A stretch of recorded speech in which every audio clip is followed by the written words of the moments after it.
Parking இந்த படத்துக்கு தான் உங்களுக்கு தேசிய விருது கொடுத்துருக்காங்க. அதுக்காக நீங்கள் என்ன ப்ரிப்பேர் பண்ணிட்டீங்க? ஒரு ப்ரிப்பரேஷன் கிடையாது, அனுபவங்கள் தான்.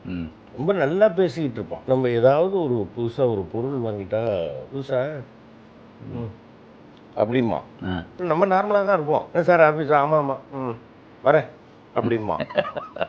ஸோ இது எல்லாம் வந்து எப்படின்னு கேட்டிங்கன்னா, நம்ம முதல்ல ஃப்ளாட்ஸில் இருக்கும். அங்கே ஒருத்தர் இருந்தார். அந்த கோடு போட்டிருக்காங்க இல்லையா நம்ம கார் பார்க்குக்கு, அந்த காரை பின்னாடி தள்ளி நிறுத்தும்போது கொஞ்சம் லென்த்து கொஞ்சம் முன்னாடி இருக்கும். உங்களுடைய டாக்குமெண்ட் எடுத்துருவாங்க, பார்க்கலாம் அந்த கார் பார்க்கிங் அளவு என்னன்னு. இல்லை சார் கார் கொஞ்சம் லென்த்து அதனால இருக்குது, இந்த அளவு பார்த்து கார் ரொம்ப வச்சு அறுக்க முடியாது, நாளைக்கு வேணால் விற்றுறேன் சார், விற்றுட்டு நான் சின்னதாக ஒரு கார் வாங்கி இங்கே நட்டுக்கிறேன் சார், முடிஞ்சால் வீட்டுக்குள்ளே நட்டுக்கிறேன். கிண்டல்லாம் பண்ணுங்க, கிண்டல் இல்லைங்க இது. என் கார் கொஞ்சம் லென்த்தாக இருக்குது, நான் எடுத்துருக்கேன், நீங்கள் அந்த பிளாக்கில் இருக்கீங்க, நீங்கள் எதுக்கு 20 கேட்குறீங்க?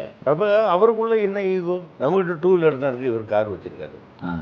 அதுதான் அந்த கதை. நம்ம ஃபஸ்ட்டெல்லாம் கூப்பிட்டு விருந்தெல்லாம் வச்சா எல்லாத்தையும் ஜாலியாக தான் பேசினான் கொண்டாடிட்டு இருந்தான். அதுக்கப்புறமா பைக்கை அவர் கொஞ்சம் தள்ளி வைக்கிறது கீழே விழுந்துருச்சு. அதுக்கப்புறமா சண்டைக்கு ஆரம்பித்தான், கீழே விழுந்துருச்சு. இப்படியே ஆரம்பிச்சது தான் பிரச்சனை வீல் நட்டு கேட்டுற வரைக்கும் கொடுத்தது. அது அந்த வக்கரம், அது ப்ரிப்பரேஷன்றது என்னென்னா, அந்த சீன் வந்து சொல்லும் பொழுது இந்த இடத்துல இப்படி பண்ணிக்கலாமா அப்படிங்கிறத அந்த சவுத்தில் சாண்டிகிட்டே அந்த மோட்டரை ரிப்பேர் பண்ணி விட்டு காரை வெளியில் எடுக்கும்போது அப்படி பார்த்துட்டு பார்த்தியாடா ஜெயிச்சிட்டேன் அப்படிங்கிற ஒரு அந்த வக்கரம் தானே உங்களுக்கு. லாஸ்ட்டில் இருந்தாலும் இவனுக்குள்ள ஒரு ஹியூமனிட்டி இருக்குது அப்படிங்கிறத அந்த பொண்ணு பிரசவத்துக்காக இது பண்ணும்போது நல்ல கதை. பியூட்டிஃபுல்.